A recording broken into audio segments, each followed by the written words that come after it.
முத்துச்சிதறல் சிந்தனைக்கு. ஒழுக்கமுள்ளவர்கள் இந்த உலகிற்கு ஏணியாயிருப்பார்கள். ஒழுக்கமுள்ளவர்கள் இந்த உலகிற்கு ஏணியாயிருப்பார்கள்.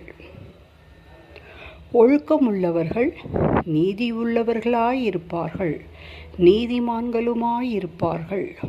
ஒரு சிறிய ஊர், மாவட்டம், நாடு, பல நாடுகள், இவ்வுலகம் முழுவதிலும் ஒழுக்கமுள்ளவர்கள் வாழ்கின்றார்கள்.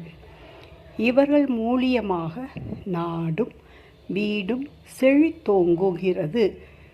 நீதி நியாயமும் இந்நாட்டிற்கு இந்த உலகத்திற்கு கிடைக்கின்றது.